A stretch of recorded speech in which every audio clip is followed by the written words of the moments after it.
Hi, രാവിലെ അമ്പലത്തിൽ പോകാൻ എഴുന്നേറ്റപ്പോൾ ഒരു നല്ല കാഴ്ച കണ്ടേ. ഇവിടെ അങ്ങനെ പതിവൊന്നുമല്ല മയിൽ വരുന്നത്. മയിൽ വന്നിരിക്കുന്നത് കണ്ടു. കുറേ പട്ടികൾ കുരയ്ക്കുമായിരുന്നു കേട്ടോ. അങ്ങനെ പിള്ളേരും ഒക്കെ ബഹളം വെച്ചപ്പം അതങ്ങ് പറന്നങ്ങ് പോയേ. നല്ല രസമായിരുന്നു ആ കാഴ്ച കാണാനെ കൊണ്ടേ. അപ്പോൾ ഞാൻ പറഞ്ഞില്ലേ രാവിലെ ഞങ്ങൾ അമ്പലത്തിൽ പോകാൻ എഴുന്നേറ്റാണെന്ന്. ഏത് അമ്പലത്തിലാണെന്ന് പറയാവേ. ഞാനും മമ്മിയും പിള്ളേരും മജുവേട്ടനും കൂടാണ് പോകുന്നത്. ഒരു 7 മണിയൊക്കെ കഴിഞ്ഞപ്പോൾ നമ്മൾ ഇറങ്ങി ഇവിടുന്ന്. ഇച്ചിരി ദൂരെയുള്ളൊരു അമ്പലമാണ്, ചെങ്ങന്നൂർ അപ്പുറമാണ്.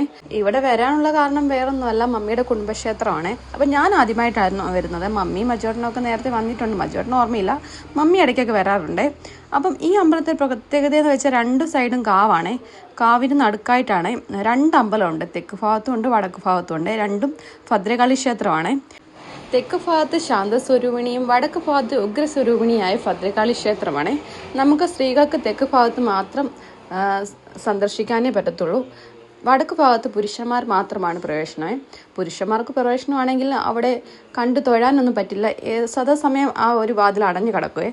അവിടെ മേൽശാന്തിക്ക് മാത്രമേ, തന്ത്രിമാർക്ക് മാത്രമേ അവിടെ ദേവിയെ കണ്ടു പൂജിക്കാനും ഒക്കെ പറ്റുള്ളൂ കേട്ടോ.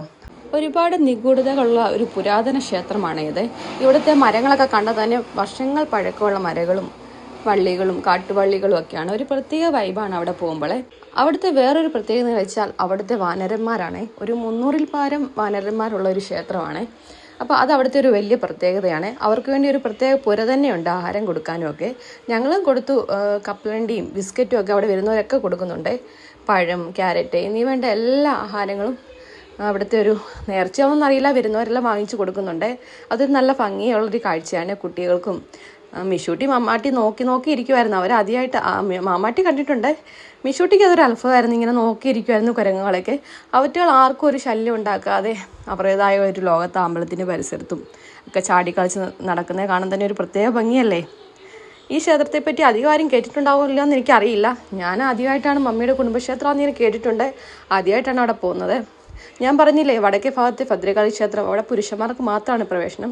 മജുവേട്ടൻ അവിടെ പോയി തൊഴുതിട്ടൊക്കെ വന്നു. ഞാൻ പറഞ്ഞില്ലേ അവിടെ സദാസമയം ആ വാതിൽ അടഞ്ഞു തന്നെ കിടക്കും. ഭക്തർക്കാർക്കും കാണാനേ പറ്റത്തില്ല ആ ദേവിയുടെ വിഗ്രഹം. അങ്ങനെ അവിടെ പോയി തൊഴുതിട്ടൊക്കെ വന്നു. അതാണ് അവിടുത്തെ ഒരു പ്രത്യേകത കേട്ടോ. പുരുഷന്മാർക്ക് മാത്രമാണ് ആ സൈഡിലോട്ട് പോകാൻ പറ്റുക. അങ്ങനെ മജുവേട്ടൻ അവിടെ പോയി തൊഴുതിട്ട് വന്നു. ഞങ്ങൾ കുറച്ചു നേരം അവിടെ നിന്നു, കാഴ്ചകളൊക്കെ കണ്ടു നിന്നു.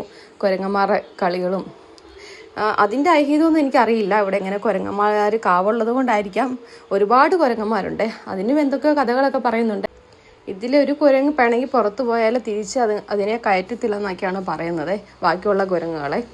അതെന്താണെന്നും അറിയില്ല. അങ്ങനെയാണ് കഥകളൊക്കെ പറയുന്നത്. എന്തായാലും ഒരുപാട് നിഗൂഢതകളും ഒരുപാട് കഥകളും ഉള്ള ഒരു ക്ഷേത്രമാണ് ഇത്. അങ്ങനെ ഞങ്ങൾ കുരങ്ങിന് ഇതൊക്കെ കൊടുത്തു, കപ്പലണ്ടിയൊക്കെ കൊടുത്തു. എല്ലാവരും വന്ന് കഴിക്കുന്നത് കണ്ടു. കുഞ്ഞു കുരങ്ങുകളെല്ലാം ഉണ്ട്. അങ്ങനെ ഒരു നല്ലൊരു കാഴ്ചയൊക്കെ ആയിരുന്നു അവിടെ. കുറച്ച് നേരം നമുക്ക് അവിടെ അമ്പലത്തിൻ്റെ അവിടെ നിന്ന് സ്പെൻഡ് ചെയ്യാൻ ഒരു പ്രത്യേക ഒരു അന്തരീക്ഷമാണ് അവിടെ. അങ്ങനെ ഞങ്ങൾ തൊഴുത്തൊക്കെ കഴിഞ്ഞു. പിള്ളേരും കുറച്ച് നേരം അവിടെ നിന്ന് കളിച്ചു. കുരങ്ങന്മാരെയൊക്കെ ഇങ്ങനെ നോക്കിയിരിക്കുമായിരുന്നു കേട്ടോ. മീശൂട്ടി അങ്ങനെ കണ്ണു പറിക്കാൻ നോക്കിയിരിക്കുക. മാമാട്ടിക്ക് പേടിയൊന്നുമില്ല. മാമാട്ടി ഇങ്ങനെ അതുങ്ങളെ കളിയൊക്കെ കണ്ട് ചിരിക്കുമായിരുന്നു. ഭയങ്കര രസമായിരുന്നു. അതുകൊണ്ട് ഞങ്ങൾ കുറച്ച് നേരം കൂടെ അവിടെ നിന്നതേ. അങ്ങനെ വാനരന്മാർക്ക് അവിടെ വന്നവരൊക്കെ നല്ല പഴമൊക്കെ കിട്ടി. വാനരപ്പുര എന്ന് പറയുന്നൊരു പ്രത്യേക ഒരു പുര തന്നെയുണ്ട്. അവർക്കുള്ള തീറ്റ കൊടുക്കാനും ഒക്കെ കൊടുക്കാനും. അങ്ങനെ പഴക്കൊലയൊക്കെ കെട്ടിയിട്ട് ഓരോ കുരങ്ങളൊക്കെ വന്ന് എടുത്തുകൊണ്ട് പോവാണ്. അങ്ങനെ ഇതാണ് ആ ക്ഷേത്രം. ചുറ്റുപാടും നല്ല കാവുകളും ഒക്കെ ഉണ്ട് കേട്ടോ.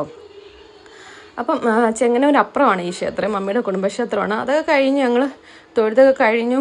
കുറച്ച് നേരം അവിടെ നിന്നിട്ട് ഞങ്ങൾ എൻ്റെ കുറേ വീഡിയോസൊക്കെ എടുത്തു കേട്ടോ.